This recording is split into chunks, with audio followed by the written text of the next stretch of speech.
And then there were four. Let's preview this weekend's conference championship matchups in the NFL right now.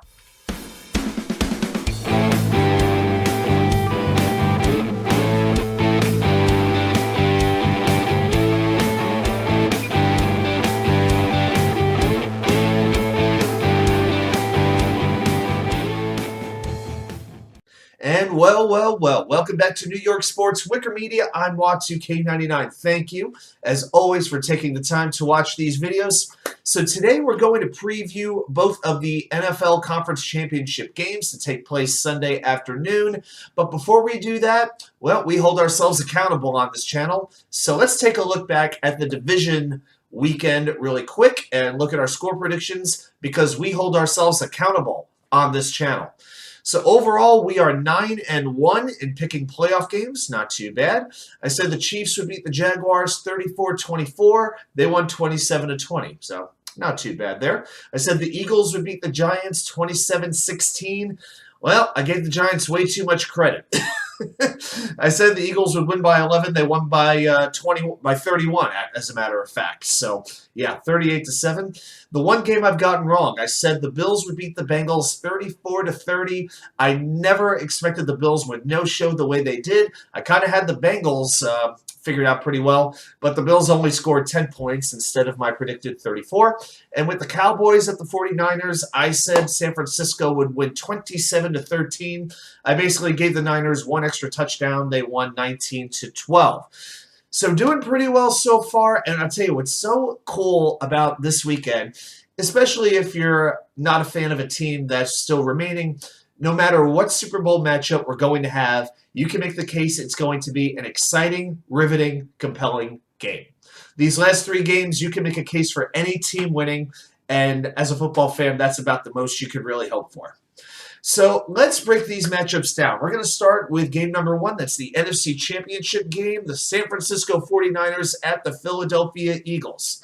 So this is a game between probably the two best defenses in football. Philadelphia led the league in pass defense. They allowed just 179.8 yards per game through the air. They led the league in 70 sacks during the regular season. You may have heard that stat up the yin-yang, but it does bear repeating. But the Niners led the league in interceptions with 20 and were second in rush defense. They allowed just 79 rushing yards per game. And against Philadelphia, that's going to be pivotal. We're going to talk about that. Both these teams are very physical. They both have very good run games, although they're very differently designed run games. So to me, this game gets decided by both lines, no matter how many great offensive playmakers you have on the field. Now, the other thing, both these teams excel with the lead. And one thing I don't think I would want to see if I'm a San Francisco fan is having to rely on Brock Purdy to bring this team back into the game. I think San Francisco's got to hang with Philadelphia if they're going to win this. Now let's talk a little bit about Brock Purdy. What I like about him is he doesn't turn the ball over and he's getting the ball out of his hand very quickly.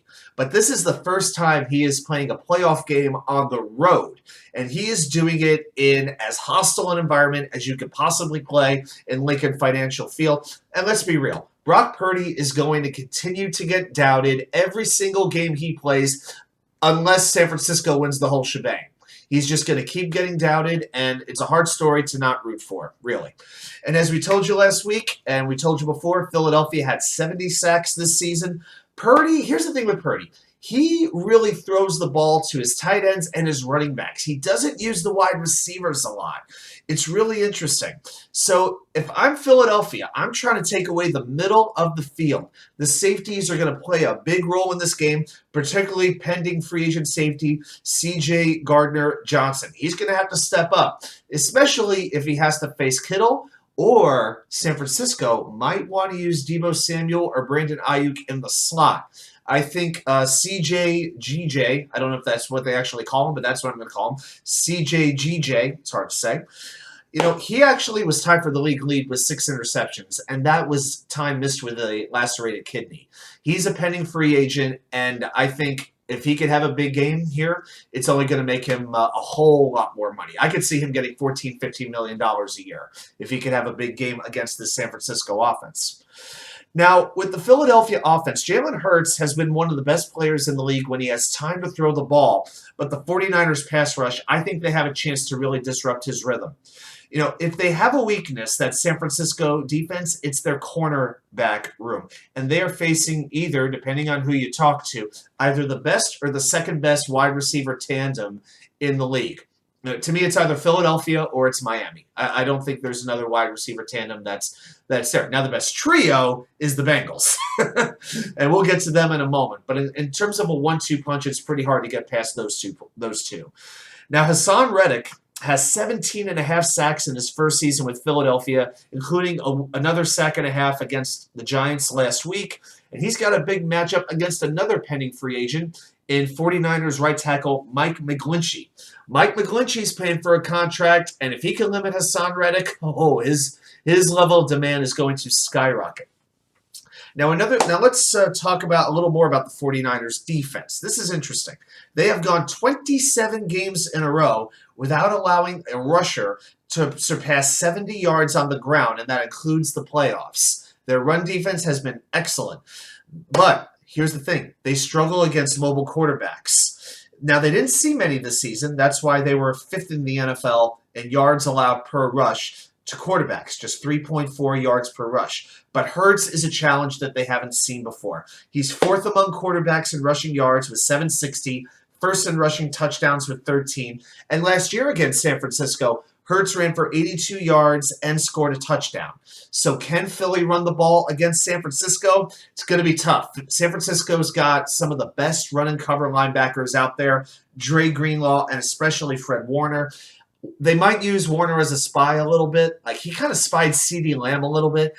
I could see them actually doing that against Hurts. But there's no more important defensive player in this game to me than Nick Bosa. If Nick Bosa can be neutralized, and it's going to be Lane Johnson, who's fantastic, but he's dealing with a groin injury, and I'll tell you what, I think it could actually be a sports hernia. And he's going to try to block arguably either the best or second best pass rusher in the league. If Bosa can feed off the hate of the Philadelphia crowd, Jalen Hurts, I think, is going to really, really struggle. So how do I see this game? I think this is a very back-and-forth game, but I got to tell you, I like Jalen Hurts' ability in this game. I think if there's one weapon that can stifle the San Francisco defense, it's a running quarterback, because it's one thing they have not shown that they could stop, and I think he can throw the ball. I think he's going to have time to throw to A.J. Brown and Devontae Smith. I think it's going to be just a little bit too much for San Francisco. I've been picking San Francisco every week since week 7 or week 8. I've been picking them ever since they got Christian McCaffrey. I think the run ends here. I think Jake Elliott has a late field goal, wins the game. Eagles go to the Super Bowl. My score prediction is Philadelphia 23, San Francisco 20. So that is my NFC Championship game prediction. Now let's go on to the AFC Championship game, the Cincinnati Bengals at the Kansas City Chiefs. Here's my stat of the week. Both these teams, when they score first, they're both 11-0. Pretty good. So one of these tendencies is going to stop this week. Now, have you guys heard I don't know if you've heard about this. Have you heard Patrick Mahomes has an ankle sprain? I don't know if they've been releasing coverage about that, but actually I heard he sprained his ankle. Now, Cincinnati is going to blitz from anywhere. We've seen this. They're going to do everything they can to get Mahomes running on that bad ankle. I'm sure they'll try to fall on him accidentally. And that said, here's the thing. Mahomes has thrown more touchdown passes from inside the pocket than any other quarterback in football. Here's the catch. Mahomes had 41 passing touchdowns this year. 28 were to tight ends and running backs. This is a very different Kansas City team than we're used to because you don't have Tyreek Hill anymore. It's a different style of offense, but maybe it's an offense that's more suited to actually win it all. Here, one thing that the Chiefs cannot do in this game is get away from the run. As good an offensive coach as Andy Reid is, if I've got a criticism of him, he gets away from the run too frequently. Last year in the AFC Championship game, go back and watch. Cincinnati was rushing 3 and dropping 8 in coverage. They were daring Kansas City to run the ball, and the Chiefs would not adjust to it. And then in the regular season head-to-head matchup this year, which Cincinnati won, Isaiah Pacheco and Jerick McKinnon, the Kansas City running backs, had 22 carries, had 117 rushing yards. I think Andy Reid could deploy more double tight end sets to get the numbers he wants. That way, Mahomes has a little more protection, which I think he's going to need. Kansas City ranked 8th in the league in rushing yards per rush, this season. 4.7 yards per rush. They've got to keep that going this week against Cincinnati. Now, with the Bengals defense, what do you do about Travis Kelce? In my mind, maybe the best passing tight end of this generation. To me, it's him or Tony Gonzalez. I think those are the two. Now, Trey Flowers, who's a Bengals cornerback, is their typical tight end matchup, but he's working through a hamstring injury. So that means we could see Von Bell, Dax Hill. I wonder if the Bengals are going to jam him at the line of scrimmage. Lou Anarumo, every time I want to say Lou Lamoriello, but it's Lou Anarumo. He's got a big decision to make, and I think his number one objective has to be, besides hitting Mahomes, figuring out a way to contain Travis Kelce. All right. Now, on the other side, when Cincinnati has the ball, Joe Burrow in that offense, I was impressed how well they moved the ball against Buffalo, even being down 3 starting offensive linemen. And Jonah Williams, Alex Kappa, and La'el Collins are still out for this game. But the way that they ran the ball, Joe Mixon ran the ball very well last week. And Burrow was able to hit some shots in the passing game. Mixon did not play against Kansas City this year in that regular season game. This time he is going to be a key matchup. Kansas City, I think, if that offensive line, they got some confidence now the way they did it against Buffalo. So I think they got to have the confidence they could do it against Kansas City as well. To me, the most important player on the Kansas City defense has to be Chris Jones.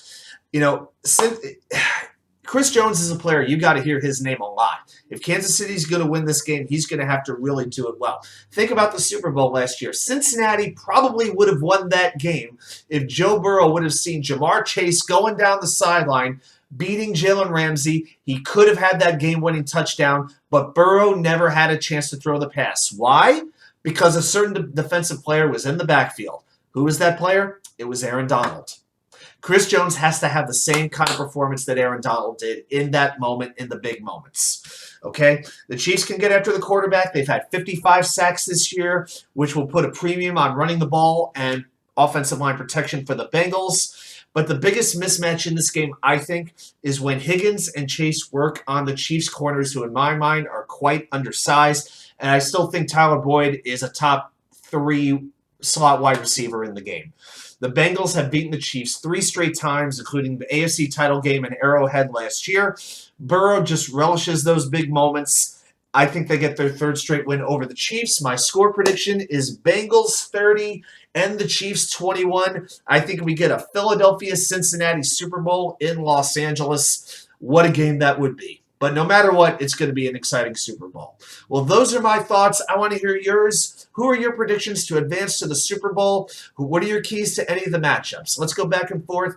Thanks so much for watching, everybody. I'll see you back here with more content from you know where, the Wicker Chair.